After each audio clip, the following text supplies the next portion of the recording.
안녕하십니까, 이성민 목사입니다. 오늘은 6월 22일 화요일, 이미 여기 계신 하나님이라는 제목으로 함께 은혜를 나누도록 하겠습니다. 먼저 말씀 읽습니다. 제28장.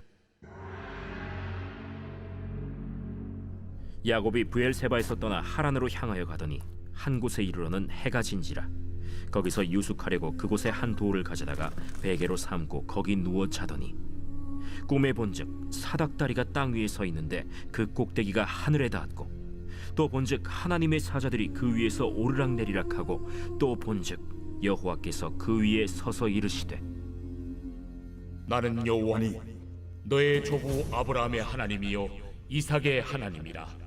네가 누워있는 땅을 내가 너와 네 자손에게 주리니 네 자손이 땅에 티끌같이 되어 네가 서쪽과 동쪽과 북쪽과 남쪽으로 퍼져나갈지며 땅의 모든 족속이 너와 네 자손으로 말미암아 복을 받으리라.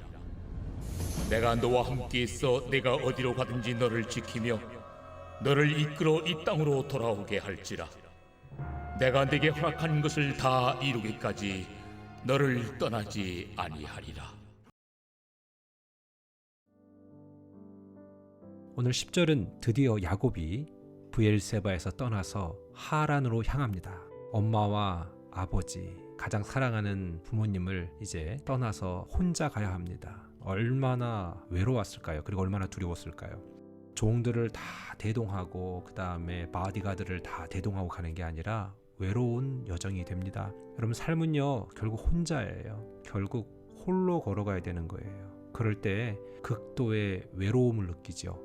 내 주변에 사람이 많은 것 같아도 결국 홀로 고민해야 되고, 내가 만난 문제를 나 이상의 사람들이 고민해 주지 않습니다. 왜냐하면 그것은 고민해 줄 수 없는 문제이기 때문에 그런 것이죠. 우리도 마찬가지 아니겠습니까? 다른 사람의 문제를 내가 그 사람만큼 고민할 수 없지요.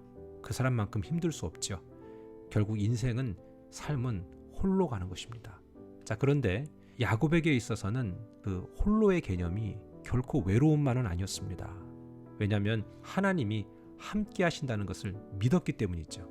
이제 그 길을 계속 진행하다가 한 곳에 이르렀는데 해가 져갑니다. 이제 완전히 져서 숙소를 찾아야 되는데 숙소도 없고, 그리고 가는 길 두렵고 외롭고 적막하고, 그때 그곳에 있는 돌 하나를 다 가져다가 베개로 삼습니다.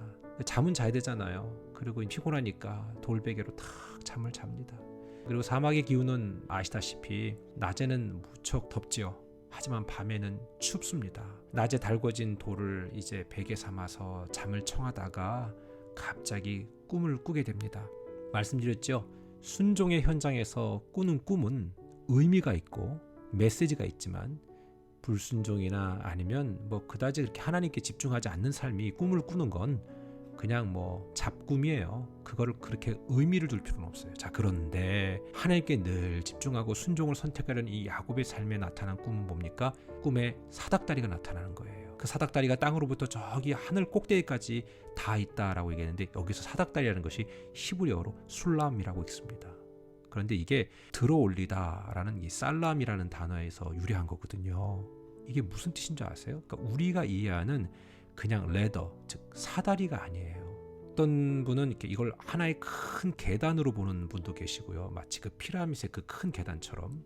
또 다른 사람은 다르게 해석하지만 그냥 그 작은 사다리가 아니에요. 어떻게 천사들이, 정말 그 메신저들이 그 사다리 오르락내리락 하겠어요? 그거 아니거든요. 저는 그래서 참 이거를 의미 있게 봤어요. 들어올리다라는, 높이다라는 뜻의 이 살라이라는 단어에서 유래한 이 술람이라는 단어가 저는 엘리베이터 같은 그런 의미로 보여지더라고요. 하늘로부터 쭉 올라가고 쭉 내려오고 하는 그런 엘리베이터. 어떤 분은 하이웨이라고 얘기하는 분도 계시고, 중요한 건 그냥 옹졸한 사닥다리가 아닌데, 그 사닥다리가 어디 있는 거예요 지금?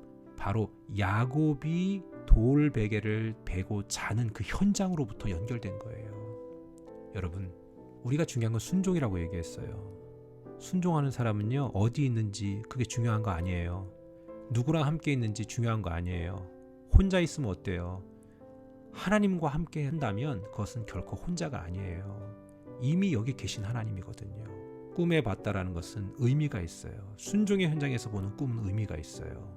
그 엄청난 하나님의 그 메시지와 하나님과의 소통이 이 야곱이 어디를 가든지 있는 거예요. 13절에 보면요, 여호와께서 그 위에 서서 이르시되 나는 여호와니 너의 조부 아브라함의 하나님이요 이삭의 하나님이라.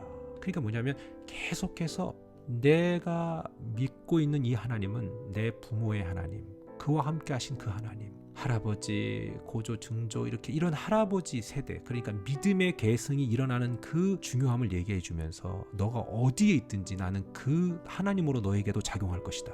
그들이 경험하고 그들이 체험하고 그들이 누렸던 그 모든 것들이 너에게도 그대로 적용될 것이다. 여러분, 자녀들에게 믿음 심어준다는 게 이렇게 중요한 거예요. 에서와 야곱이 있었잖아요.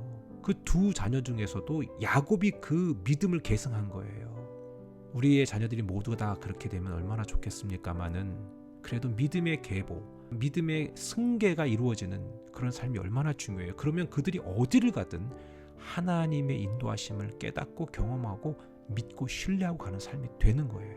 그래야 여러분과 함께 하신 하나님이 그들에게도 함께 하는 것이죠. 야곱은 이것을 알고 경험한 자예요. 보세요. 전 이 말씀 너무 좋아요. 너무 은혜가 되고 15절인데요. 내가 너와 함께 있겠다. 네가 어디로 가든지 너를 지킬 것이다. 너를 이끌 것이다. 이 땅으로 돌아오게 할 것이다. 내가 네게 허락한 것을 다 이루기까지 너를 떠나지 아니하리라 하신지라. 여러분, 이보다 더 소중한 메시지가 어디 있어요?